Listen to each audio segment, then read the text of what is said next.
Welcome to Cultural Heritage Data and Social Engagement.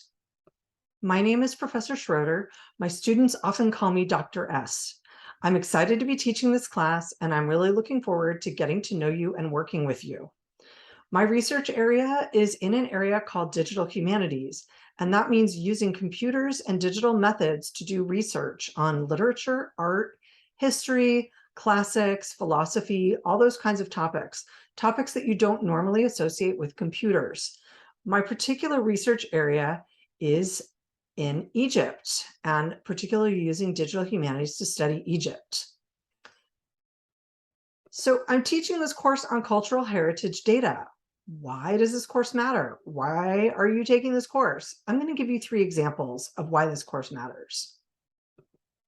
One example, it's an example of cultural heritage in the news in recent years. You may have seen a number of protests about Confederate statues in the United States.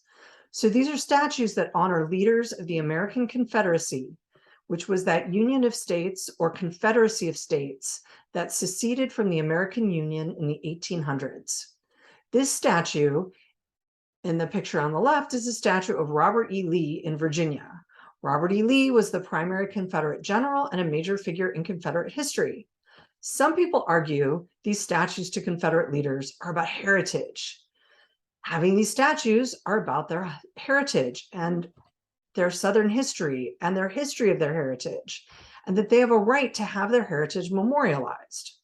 Now, other people argue that these Confederates rebelled against the United States government and that they shouldn't have monuments, that these are monuments to slavery and the enslavement of many American ancestors. So protesters of all races and ethnicities were arguing about whether these statues needed to be removed from public squares, because they were not about just anyone of Southern heritage, but really were about enslavement, death, and that part of American heritage that is the legacy of slavery. What you see in these 2 other photos on the slide are activists who have projected other images or posed or spray painted on these monuments other aspects of American heritage. So in the bottom picture, you see images from Black Lives Matter protests projected in light onto the Confederate statue. Then on the top, you see 2 ballerinas posing using the Black Power salute at the base of the statue. In both of these images, people are using other cultural heritage and other culture, whether it's images from history, whether it's slogans, movements from dance, or movements, positions from political protests, or art. They're using other forms of cultural heritage to transform this monument, which I think is really interesting. And this whole phenomenon raises a lot of questions. First of all, it's very engaging. So it gets to the piece of social engagement, right? These images of protests circulated widely in the press. They also raise questions whose heritage counts as cultural heritage. Why are certain monuments in the public square to begin with? Should they stay there? But why are they there to begin with? Does all heritage deserve to be celebrated? How do we document change in cultural heritage over time? These pictures prompted people to engage in some of these questions about heritage. Another example is in Turkey, where there's a very famous ancient church, an ancient cathedral called the Hagia Sophia. Its name comes from the Greek Orthodox tradition and the Greek language, meaning holy wisdom, Hagia Sophia. It's a church in the Greek Orthodox tradition and is considered a major Greek Orthodox Christian heritage monument. It's in Istanbul, Turkey, and was transformed into a mosque later in history when Turkey became more predominantly Muslim. It has not been a working mosque for some time but it has been recognized as a piece of Turkish cultural heritage that didn't belong exclusively to one religious group or another. It was basically both a monument and a museum. In the summer of 2020, however, the Turkish government changed the status of Hagia Sophia so that it would become a working mosque again, where people could gather in it for prayer. So now you see this image of a Friday prayer on the right.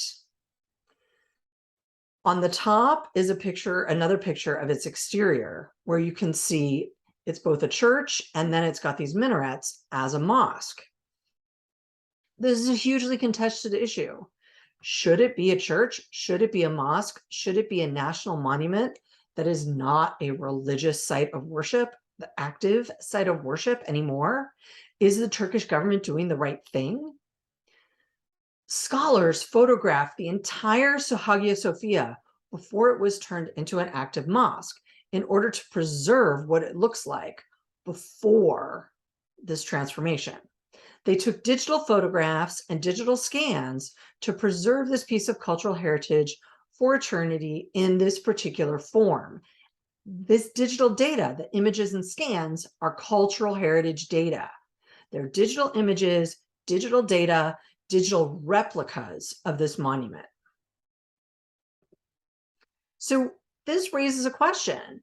Is digital preservation through scans and photographs and creating digital models the same thing as the monument itself being preserved? Or is it different? Is digital preservation different?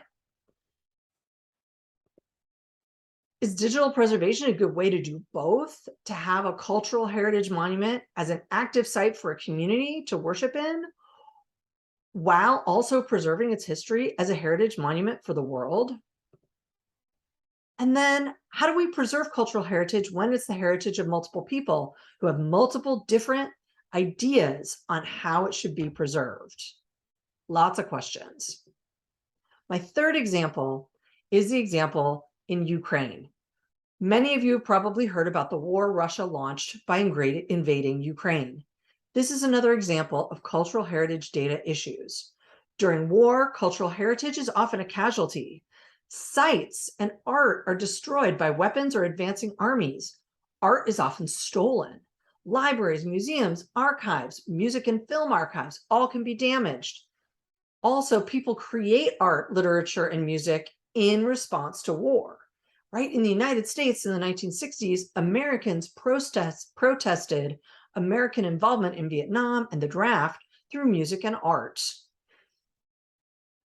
Today, a group of international librarians, scholars, and just regular people has created an initiative to preserve Ukrainian digital cultural heritage data.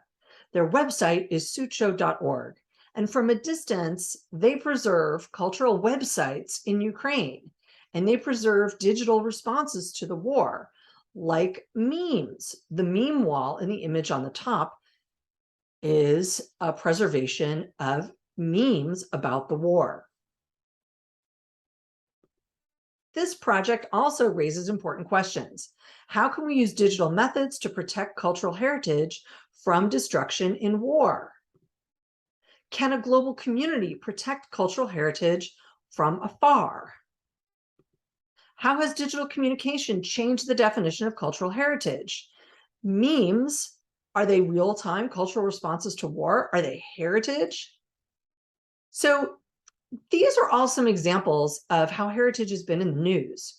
We will be studying other examples of digital cultural heritage and cultural heritage data throughout the semester with respect to artifacts, buildings, stories, art books, all specifically in the context of a digital world.